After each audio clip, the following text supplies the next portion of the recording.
I don't understand where people have fear of using technology. I just do not understand. And the reason I don't understand is because here's how I look at it. To me, if you use technology, you do what you do more efficiently, you can actually probably process a higher volume of things. You can focus more on the non-standard and you get to free up your time to take on more interesting activities and opportunities. So for me, maybe I have blinkers on or something, but I just think, why would you not, in general, embrace technology to help you to do things better, faster, easier, less expensively? I'm Hal Marcus. And I'm Memme and Hal. And this is Meeting of the Minds, the legal AI podcast from Evisort.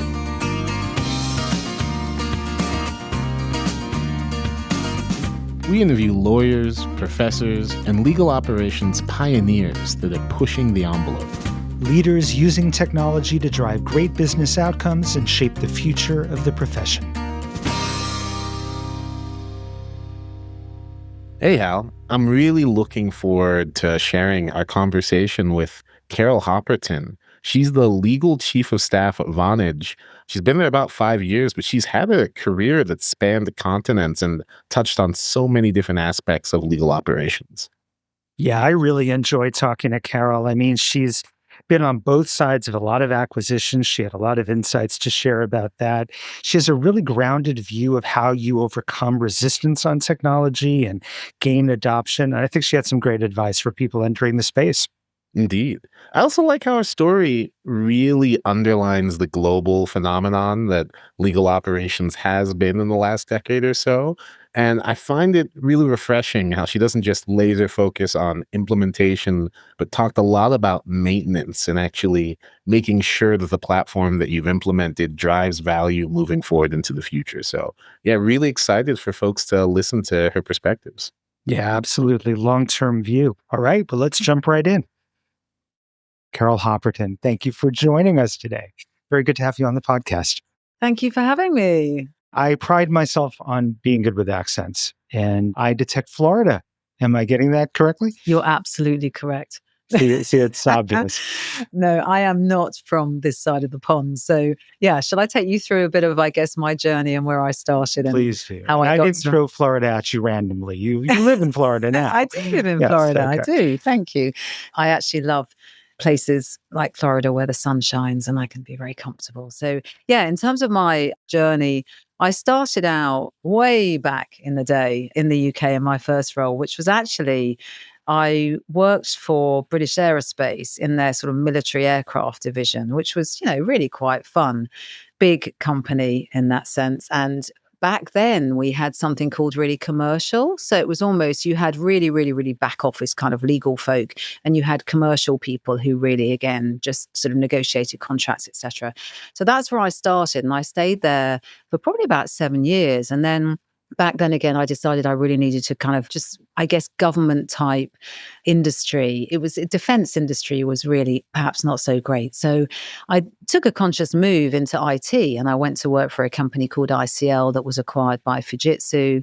And I moved around there. I spent a lot of time in their sort of retail industry or retail software industry and stayed there for about, I think it was probably, again, 7, 8 years, again, commercial kind of role. So very much supporting sales, negotiating contracts and everything that goes with that. And then it was kind of quite a big change, really. I took a change to move to an earlier stage, kind of privately owned, not quite a startup, but a company back then called Kramer. And I kind of moved my location. I decided I wanted to kind of move outside of London.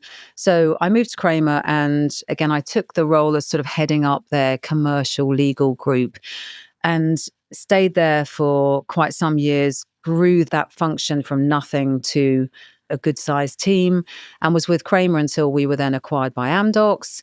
And then at some point I moved to the US and I then took a role. I worked with a couple of companies. Then I headed off to New Voice Media, and New Voice Media was then acquired by Vonage. And that's where I am now. And Vonage has since been acquired by Ericsson. So it's been a bit of a journey across working from the US and the UK, working in sort of large companies and small companies. I would say with a few different roles in between, moving into even professional services, etc. Did an awful lot of work travel. So have really, really worked with different cultures, just different countries. But 90% of my career, the thread that goes through it all has been the sort of legal function, legal commercial throughout. Yeah, and I'm curious because you've been working in a space that's now been defined as legal operations, but before that definition was concrete. And so, I guess at what phase did you realize that you're working in this domain of legal operations? And has it always been something that we would call legal operations today? Could you give us a little bit more insight into that thread? Yeah, and I think again, everyone's got their own sort of different lens on this. But for me, certainly with the sort of smaller companies, you tended to do legal operations as part of the role. So to me, there's inherently kind of two parts to commercial contracting. There's negotiating the actual sort of contracts, and then there's actually ensuring that you have all of your processes and set up. So things like it's all very well to negotiate a contract, but you've got to figure out once it's signed, where's the contract kept? What data do you need? What do you need to track? So all of that was just for me kind of part of my role, because when you have smaller companies, you just don't differentiate. So part of the role was kind of getting people in, getting teams set up, and inherently making sure that everything you do, how you do it, is going to satisfy your needs at that point in time. But because you're in a company that is inherently growing, you've got to make sure that you're setting yourself up to do 3, 5, 10 times as many transactions in an efficient way. So it's kind of inherently part of the role. And I think for me personally, it just really segregated when I joined Vonage, because Vonage was so much larger and really did have that segregation. And so coincidentally, legal operations by then 5 years ago was pretty well established. And so I took a role that was focused specifically on legal operations. One of the things I find interesting, though, is as we've seen that role grow and establish and mature, it is not your title. Your title is quite a bit broader and a little distinct. Yeah. How did that come about? Legal Because chief of staff is a really intriguing title. Well, so I think like anything, there's kind of, I wouldn't, trends sort of underplays it really. But I mean, everything changes, yeah? And so just as we're saying, legal operations didn't really exist in that format, it does now. Once you establish it, you have to, it helps, doesn't it? It grows from there because you have to ring fence it, you figure out what it is, then it's sort of, it starts to grow. And I think what I found really interesting is for me, I think because I had such a large, I guess, experience of like general, more business related. What I found personally was while legal operations is a great career choice, for me, there was something missing. I had other experiences that I really wanted to utilize. So what's really interesting is just as with legal operations, chief of staff in certain areas has been around for a long time, but the legal chief of staff role, I think, is just tracking a similar trajectory to legal operations. So wasn't really there. Now it's more. And so for me, what it allows me to do is to really keep the legal operations at ownership, because that's inherently part of it. But for me, the chief of staff role just adds a more strategic and wider lens to the role. So if you're asking me what's different, yes, I managed and, if you like, owned legal technology, responsibility for budget and spend and lots of other activities. In the chief of staff role, I tend to take that more strategic view, which says, okay, if the business is going in this trajectory and this direction, what do we need to do in legal to make sure we can continue to support that? So what's our resourcing like? What's our team size like? And so it just adds some different activities, I think. And I think that's probably similar for most chief of staff roles, I think. So it kind of sets you up to take a lead on innovation, not just in a strictly technological way, but with a sort of a broader mandate. Yeah, because again, you have this sort of you tend to be the chief legal officer's sort of left or right hand man, as it were. And I think as well, because if you're looking at the legal function and you're looking at, in general terms, you'll have different areas such as corporate, regulatory, data privacy, they go across all business lines. And then you tend to have your commercial type, your sales support, your business support. And I think, again, when you take that sort of chief of staff role, you really have to understand, you look across everything. And so, again, often in legal, teams, each of those activities is a little bit of a silo within a team. And so everyone really understands their piece and what they do and their silo. But again, the chief of staff role is one of the few that you get to sit across it all. And so by understanding what everybody does and being able to kind of talk their language and help them, you get to really start to look more at technology and needs across all of it, rather than probably more of the commercial sales supporting business lines, which is what you would otherwise typically focus on.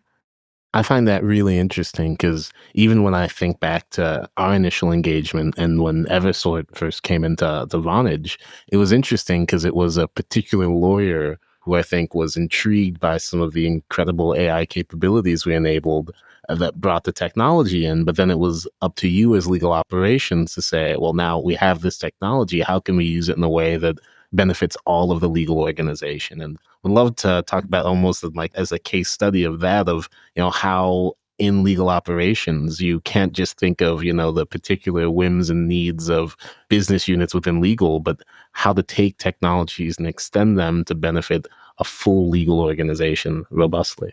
Yeah. And, it's interesting because you're right in terms of how with best intentions, I inherited, if you like, the Eversort capability. And that's not a bad thing. I think, remember, when we think about the journey, we think about everything we're discussing today, whether it's a role in legal, whether it's the use of technology, it's all varies according to the size of company you're in, the shape of company you're in, the industry that you're in, the types of lawyers that are part of the team, to what extent people and those legal folk want to embrace technology or not embrace technology, more traditional, more non-traditional. So all of that feeds to really how successful you can be. And so when I just think of Vonage, for instance, yes, the lovely JP son, who actually happened to be in a particular part of, or was responsible for a part of the legal organization. And he saw an opportunity to bring in Eversort with sort of his lens. And what could have happened is that could have withered on the vine, if you like, when JP moved on to another company, etc. I think what happened was that combination of events where, I had joined the company, we had established legal operations, we'd started to look at things differently. For me, it's like, oh, we've got this really cool technology. Well, hang on a second. Why is it only being used in this little area of the business? What does it do? Let's have a look at it. Let's open up the box. Let's figure out what the needs are. And it's really been for us then a journey since then, because for me, selfishly, why would we go and source a new tool if we've got something that's already there? And so I could go off at a tangent, but that's how our journey happened. And we've been in a position by being part of legal operations. And again, now, even again, with the added influence that maybe I can add in the chief of staff role, we've been able to kind of influence that technology from being really just a small legal use case tool to now something that is really becoming a corporate use tool. And some of that is influence. A lot of it is the tool has to do what it has to do. At the end of the day, it has to stand on its own 2 feet. Otherwise, people will look and say, no, actually, we'll use something else. But that's all part of the journey to where we are now. Excellent. And I mean, could you talk a little bit about over the years what it's been like? And this is with every sort of any tool within legal. How do you drive adoption and make sure that folks use tools, even if they may be used to performing tasks in other ways? Thank you for asking. I find this one interesting. So, there's extremes. You can mandate, but I mean, that's not the best way, is it? And again, I think it depends on the technology and all of those things we've discussed. So for us, I think, well, certain things you can say, look, this is what has to be used. But I mean, ultimately, you look to try and for something like the Eversort technology, because of what it does, I think you have a number of options. Firstly, there's really starting to work with the people in the team that are maybe more that will embrace the technology more than the others. So you kind of pick your battles in a good way. You say, okay, well, maybe I see an opportunity here. Maybe this person, maybe they have a good use case that's really appropriate. Maybe they're more happy to be onboarded. They're more interested in this technology. So I think you just look at the different ways. You look at whether there's an opportunity for a business need, because there's maybe some data they need. There's some, process that needs to be automated better. So you can look at that. You can look at, again, the people where you're most likely to be most successful. And it's really just finding your niche. And then what we have found is that, you can't boil the ocean, right? So again, if you've got a typical legal function, it's doing all these things, you can't necessarily just bolt on something like Eversort and start expanding it in everything. So we have literally just looked and said, okay, where are the areas that we think we can see a path to making good progress? And then what tends to happen is, as you make more progress, you expand the visibility. People see that something is good. So they say, actually, oh, I see you're doing this over here. That looks a really good solution. Can you help me? And so again, it just grows. What are some of the kinds of data that you've been extracting from contracts or generating about contracts that have been valuable to those different players you're talking about, where they pop up and say, oh, there's something we need to know about, or we have a use case, or what have you? What would be some of the ones that have worked out well for you? Well, I think, can I talk about, because again, there's the creation and there's the kind of data. So this goes back to, at the moment, we are focused on driving contracts being generated through this tool, through Eversort. And why is that? Because that happens to be where our need is today. And also, I think what we found is, if you work with people at the start, if you're giving them the solution where they are actually creating and processing contracts through the tool, it makes a much easier activity to have them use the tool at the more back end. If you try and bring people in saying, okay, well, you're generating and processing your contracts over here, but then you're coming into the Eversort door to actually search for things, they're not so familiar with it. So I think that generally works. So in terms of our processing and generating, as you go through that journey, the idea is you then also at the time discuss and agree what particular data that those groups want to extract. Because again, if you break it into two sort of buckets, as it were, you've got standard data that most people want to extract, which is, who's your counterparty, what's your start date, what's your expiry date, what's your renewal. It's kind of pretty generic. And when you then look at your contracts and what business line or what they're covering, there's always going to be, if you want to serve a team fully, you're going to have to accept that there's standard data that they want that probably exists today. And then there's maybe specific contract type data that is maybe specific to their types of contracts that ideally you then look to build in. And if you can deliver both, you can get people to then fully utilize the tool and extract their data and their reports, which gives them those two buckets of data, I would say. So a lot of it is about getting to the data points that they might not have known up front, or that might not be pre-built in most systems to look for. These are the things that are specific to their needs. And do they change over time? Yeah. So if I understand you correctly, so, again, it's about extracting data is about what are you going to do with it, right? What is it you need and why do you need it? What are you going to do with it? I'm just trying to think of a use case. So if you think about a team that wants to focus on, they want to prioritize, maybe they've got 500 contracts, and obvious data is which are the ones that are coming up for the renewal the closest, so that they can say, oh, okay, well, I'm going to work on this one versus that one because this one's due to renew today, this one's due to renew in 3 months' time. So there's that kind of data, and you can use that to then drive maybe the way you work or how you prioritize. But then, of course, you've always got your completely other extreme, which is, if you take something like during, I don't know, COVID or something where you have an event that you then say, actually, I now need to look at my entire base of X types of contracts for something that I wasn't actually really contemplating at the time. And so that's, again, a completely different scenario where you then go in and say, okay, let me push these through and see if I can extract the data that helps me to make decisions around something that I didn't anticipate. Some of the urgent needs that popped up during the pandemic were things like force majeure in vendor contracts, partial performance payments in service contracts, so you can keep your cash flow moving. Yeah, so many things suddenly popped up that no one had really been too concerned about before. I know early on in what was really exciting, and I think what drove a lot of our collaboration, was your interest in the self-service nature of some of the workflows that Eversort provides, and the fact that you don't have to come to us to change every little thing. Can you talk about the role of self-service when it comes to workflow tools and being able to build out some of these workflows on your own without relying on a provider, and how that enable teams to engage more deeply? Yeah, I think For us, again, that was really key. And again, why? So it depends on the company, industry, etc. But for us, we have been and we continue to be in a really dynamic environment. So I think if you're going to have to use maybe the solution provider or account or a third party, it's almost like you really need to be able to spec something out and then sort of hand it over. And that doesn't really suit our world. So for us, in some cases, we are taking established processes and building workflows to, if you like, mirror something that either exists in another tool that's maybe being retired, or it's something that's done manually and you're trying to automate it.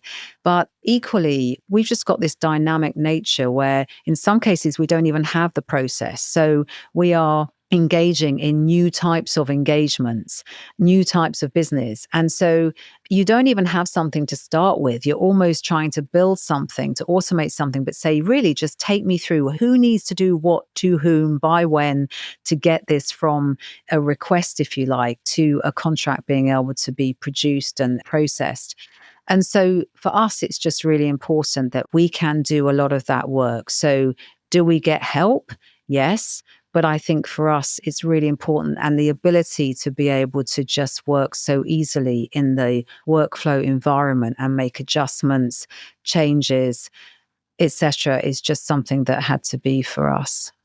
Are there things you wish you knew earlier on in your career about the legal team, how it operates, what their needs are, what other departments are expecting of legal, that you wish you could advise yourself, going back some years?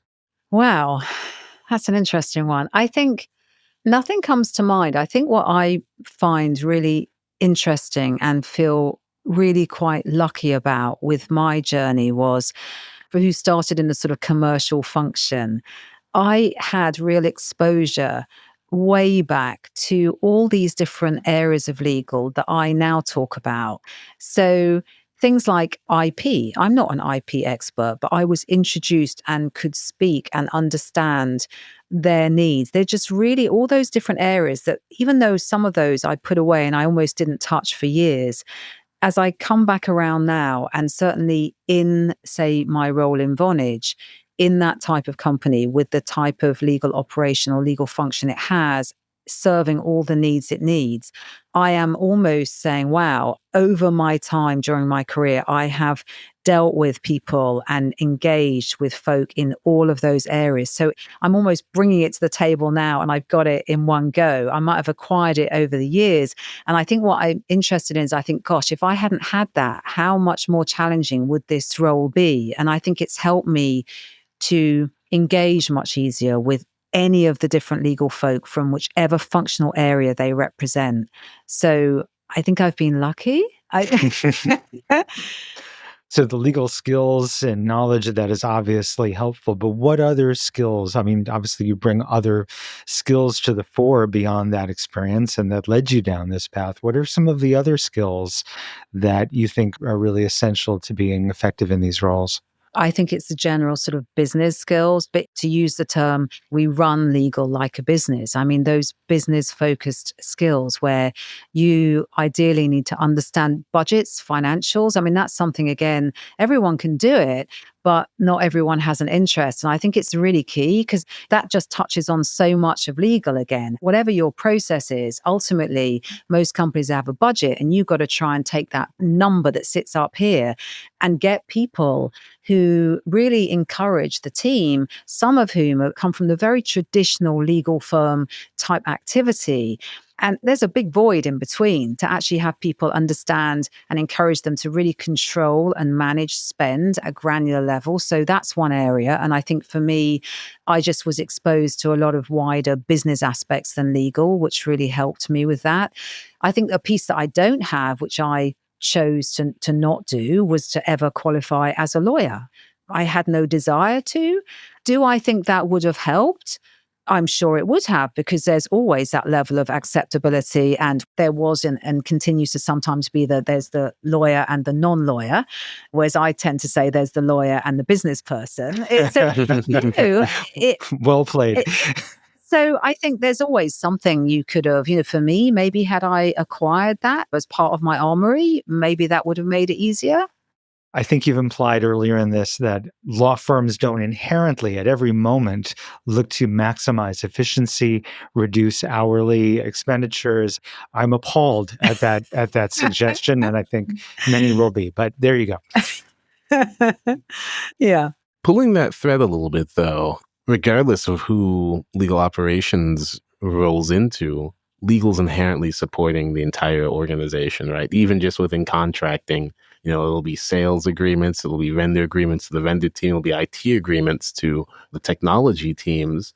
What do you think about, and how can you best engage with these teams outside legal to make sure that when you're rolling these things out, they've got strong adoption and engagement in the deriving value as well? Because it can be difficult when you're working with those multiple stakeholders.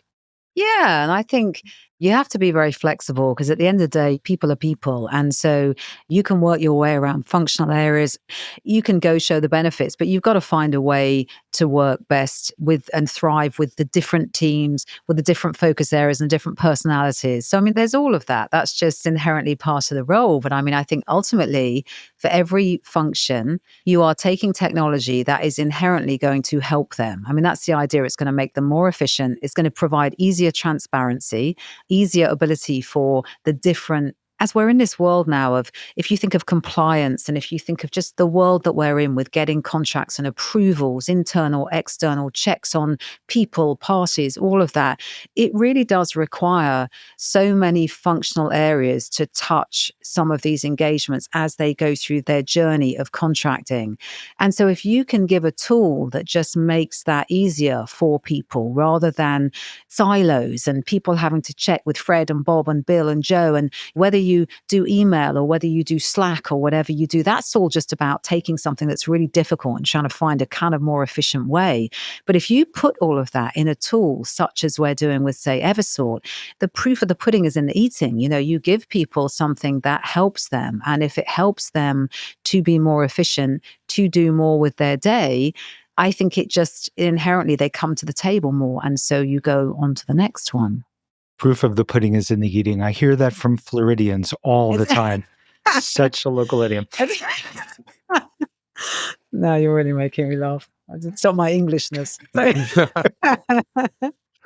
Something else I've also was interested in, and maybe even giving advice to folks on, is the fact that you have been a part of so many different acquisitions of companies on both sides, both the acquiring side and the acquired side, at companies large and small. I know for a lot of folks on the legal and legal operations side, if they've never experienced that before, it's something that they might always hear is kind of a fire drill that's incredibly difficult and maybe even something to be feared or worried about.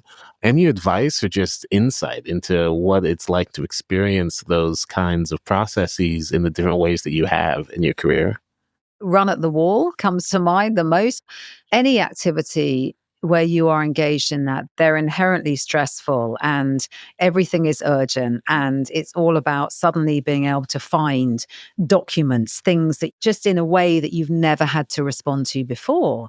So I think actually for me, I would love to go through that sort of thing now with a tool. No, seriously, because, I've done it before without the tools. I mean, that's where, again, you can always use processes. I mean, I've done things before where, for instance, I've had extremely structured, just sort of filing systems online where absolutely you can access everything A to Z, which is hugely better than a lot of places, but nowhere near the ability to be able to pull data and slice and dice data and analyze data in a way that we could now, for instance. So I just think it goes back to every earlier stage company that I have been with.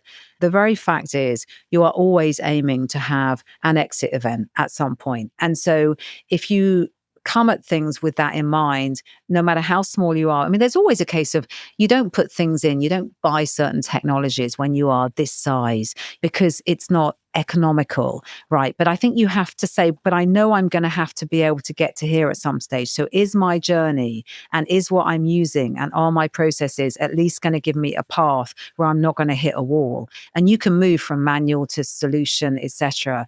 But I think I see it as an absolute test case. One of the companies a long time ago that I went through, we were being acquired. I took it, it was almost like a competition. Everything that was asked for, I just was like, yes, because we were able to find that information, find those documents, find those contracts, provide that information. That's a great test, no? Absolutely. I see. And it's challenge, like interesting, one of those words that, you can read so many ways. In the post-acquisition scenario, or after an acquisition, a merger, what have you, and then you're trying to optimize the business, you're trying to reconcile the different practices. How valuable is what you just described at that point? Well, that kind of depends which side of the fence you're on, I guess. So I think what's interesting is, I've certainly been a part of acquiring small companies, but I mean, in the main, I've been acquired. So you're rather sitting, if you like, you're on the other side of the fence to people saying, actually, what is it we need to share, see, do, whatever. So I'm not sure I'm best placed to answer that, but you're in a position to be very responsive to them for all the requests that come in because you have your house in order. Absolutely. And joking aside, that is during, again, the due diligence as you're going through, if you're, say, being acquired, it's all about being able to have that information, being able to provide things, to respond to questions in a very prompt way. And yeah, to your point, as you go into the sort of post-merger integration, then you're in a different phase. And I think it's still equally very nice to be able, because often you're asked the same questions, you're asked to provide the same information. It's just from different people with a different lens. So again, it's all about being really organized and structured and be able to provide that still in a timely fashion. So it's still a nice challenge. And some years ago, I was GC for a small software company that we sold to a much larger software company. And because we were small, I had negotiated just about every contract we had. Yep. I had drafted most of them. Yep. So I had several hundred contracts that I knew intimately well. And I had decent records on, decent notes on and such. Nothing like the level of automation or analysis or AI that we could apply today. But by virtue of that, when the time came for the acquisition and we were going through due diligence and such, I was in a good position to be very responsive. But I can only conceive of taking that experience that I had over those 5 years, elevating it to anything like the size of a Vonage, and thinking about the magnitude of those challenges that you would have without the right tools in place. Look, it's all a journey. And I think one of the things I've learned throughout my career is there's kind of right place, right time. And you look at all the things that any of us have to do and you say, which are the things that I can see a path where I can sort of make some good progress? And which are the things that are just, for whatever reason, they just haven't got the right level of commitment or whatever. So when I think of, again, say, Vonage and the complexity, so again, with the history of, say, 20 plus years, I mean, I've only been there, say, 5 years, but the company had made 8 to 10 or so acquisitions. So it's exactly that. Can you imagine all of those different, each of those companies that came in, different processes, different systems, not just different business lines, different everything. And so one of the things that I think we were challenged with was it took a long time to consolidate that. And I think we are only now seeing and being able to use, for instance, Eversort, because we're using that, it's a single tool. Now is the first time that we're sort of almost able to, when we transition any one of those processes that come from any one of those original acquisitions, it's the first time that we've almost got that combination where we're making some of those changes to processes and we have a single tool that we have elected to use. So it's the first time we'll see that everything we move start to go into, say, Eversort. And that's just because it's luck, it's the right time, it's the right place, it's the right environment. If we tried to do that 5 years ago, 4 years ago, 3 years ago, it was kind of just too soon. So again, some things you have to just bide your time, and wait for the right occasion. One thing we like to ask folks when they come onto the podcast is we give them a sentence and then we leave a blank at the end and want you to fill it with just one word. I know it's always difficult to kind of put it into one word, but that's the challenge of it. And I think really makes it an important, good sound for folks. And so I guess for you, especially with your experience working in that commercial contracting space in particular, I'd love to have you put in a word to the blank here, which is the future of commercial contracting. is blank. This is supposed to be one of those things where you just come up with your first instant It's not answer. exactly a Yeah, but Rorschach test, we have but editing rights, so we can make it sound like it was your first answer. Well, I'm validating my mind because I don't want to sound like I've come in here, so I'm going to say the right thing. And that's what's really, really bugging me. So the word that comes to mind for me is technology. But I sound like I think you're right to say that. I think, I mean, as you said, you've done a lot of these processes without technology historically, right? and I go back to, I mean, again, I don't want to go off at a tangent, but look, I don't No, understand. tangents like jokes are I- required on this podcast. Please. I don't understand where people have fear of using technology. I just do not understand. And the reason I don't understand is because here's how I look at it. We all come to work every day. Well, for those of us that have to work, we come to work every day. Ideally, you want to enjoy what you're doing. Yeah. You want to feel that you're moving the goalposts. You want to feel that you're being efficient. No, I mean, inherently, you want to do things that you feel are making the difference. And to me, the obvious thing everyone's trying to do is we're trying to do more with less, right? So to me, if you use technology, I fundamentally fail to understand this concern that some people have around maybe technology taking their job or taking whatever. I think it's about just saying you use technology, you do what you do more efficiently, you can actually probably process a higher volume of things. You can focus more on the non-standard. So you want machines, technology, don't you, to just turn the handle for things that ultimately are not terribly exciting and not different. You then get to focus on the things that actually fall outside of that bucket, if you like, and you get to free up your time to take on more interesting activities and opportunities. So for me, maybe I have blinkers on or something, but I just think, why would you not, in general, embrace technology to help you to do things better, faster, easier, less expensively? So, do you see a lot of resistance? Have you experienced much of that in the kinds of change you've tried to implement? Oh, yeah. So, I'd love you to elaborate because I know you're saying, I don't understand it. And yet you see a good deal of it. So, does anyone share with you what their concerns? Because I think, look, I don't think there's a one size fits all. Inherently, when you are implementing this kind of technology, you are dealing with people and we are all different. We all have our hopes, our fears, our. So I try and deal with it individually. It's like, okay, so is this person just not really embracing it because they don't like it or they don't understand it or they're a bit nervous about it or they're just so ingrained in doing what they've been doing in a manual way? I mean, there's many different reasons, I think, why you can find yourself in a situation where people are not opening the door and hugging you and saying, please come in and help me with implementing this technology. So I think from there, it's about understanding very quickly who is really embracing it and saying, yep, yep, yep.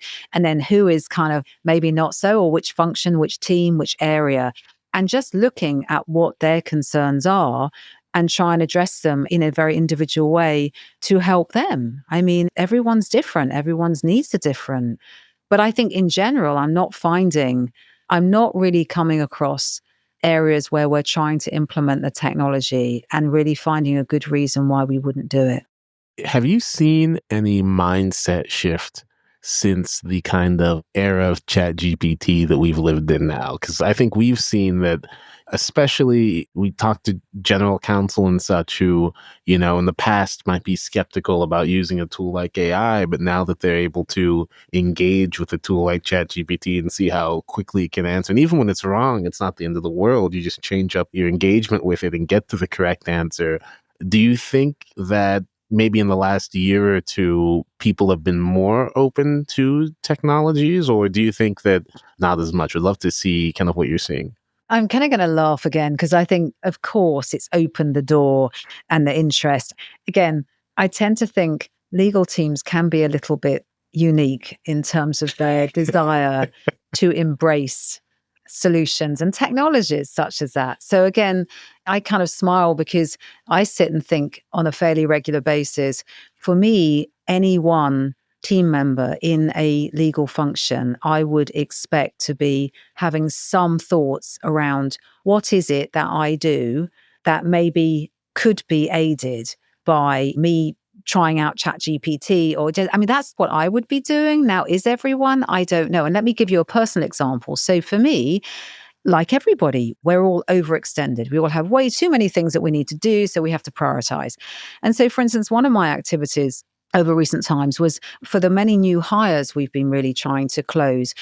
A hiring program needs a job description. Yeah. I mean, you want to find somebody. What do you have to do? You have to describe what it is you want them to do. So I was having some fun and games trying to close out some job descriptions. And of course I thought, well, okay, this is taking way too long. Don't have the time for this. I'm just going to put my requirements into ChatGPT. And what did I get? Within 2 seconds, I got a job description that I shared with one of our attorneys. And I swear, 2 minutes, it was approved and we were out the door. But it's about people wanting to really discuss, engage, talk about, I mean, maybe the more you share that, the more you can encourage other people to do it. I mean, again, our legal folk tend to, if there is a kind of pendulum, maybe swing on the sort of less embracing side. So maybe not all lawyers are going to proactively go and try and engage in that now. But I think you've put your finger right on it. And this is a difference we've seen with generative AI over the last 12 to 18 months that I think we hadn't seen with more traditional forms of AI in the years prior. Yeah. As you were talking about before, it used to be very much about let's automate the rote. Yeah. And increasingly now, attorneys are seeing the potential of being more creative, more artistic, elevating the process of what they do with this helper, with this stimulator of ideas that still needs human supervision and intellect and all of that, but can feed into that engine. Attorneys don't think that they're working on an assembly line. They think of themselves as artists. And without some justification, mind you, I'm not being self-deprecatory here, but I think I need to tap into that to empower them to do what they feel they do well, even better. Yeah. And I think as well, for instance, ChatGPT has done, if you like, brought that technology to our everyday lives. So to me, maybe you weren't embracing that kind of technology in your job, but if you want to create a menu now, I mean, hasn't done it? Okay, I'm having a dinner party. Okay, please provide me with a menu, Italian type focus, 10 to 12 people. And so if all of us are starting to use that technology in our everyday lives, I think it is automatically going to then flow into our understanding and desire and drive to start to use it more in our work lives. That's the big difference, I think. We keep hearing food analogies in all of these interviews. I think we need more snacks here. I think that's what they're trying to tell us. So, Carol, put yourself in the shoes of a young legal operations manager who's just had the team decide on the technology, but wants to implement it in a way that'll actually be adopted and used throughout their legal department. What advice would you give them? I think it stems from, if you're trying to implement, you have to really understand and work with whoever you're trying to support so that you are totally aligned. You understand how it's going to help them. They understand what the technology is going to do. You've got to really just align with that. I think secondly, even when you implement technology, it comes back to you've really got to spend time cycling back around actual users and really understand if they like it or not. Because it goes back to, you can implement something, you can kind of get it working, but if people aren't really embracing it and really feeling as though it is helping them in some way, it is helping them to do something faster, easier, slicker, whatever it is, it's going to just wither on the vine. How many technologies have we all seen where they get implemented and somehow they just don't really progress from there and ultimately they'll get switched out? So for me, it's almost find your area where you think you can be most successful. Make sure it's the right time, because if you try and push it too soon, you're probably going to fail and it's probably going to be harder to come back from that. So just make sure you have a use case that looks like you can get success and then just keep building on that and don't get complacent. So don't just assume that, just keep going back, keep going around, keep checking that even as you've implemented it, that it is being seen as adding value. And also, I think one of the biggest challenges is making sure things are maintained. So there's often a lot of focus in implementing technology. So you could implement simplistically a contract workflow.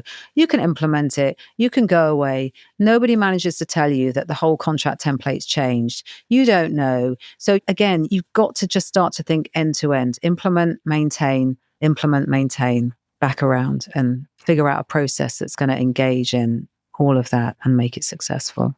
Wow. Well, Carol, thank you so much for joining us today. We really enjoyed our conversation, and it's always a pleasure speaking with you. Thank you. It's really, thank you for inviting me. Stop And by thank you for anytime you're in the Bay Area, please. Because I'm regularly here from Florida. Exactly. You are always welcome on this side of the coast. Thank you. Meeting of the Minds, the Legal AI podcast, is brought to you by Eversort. To learn more about Eversort and how we can help you contract better with AI, visit Eversort, EVISORT.com. You can find Meeting of the Minds on Apple Podcasts, Spotify, or wherever else you listen to podcasts. Don't forget to click subscribe so you won't miss future episodes. On behalf of everyone here at Eversort, thanks for tuning in.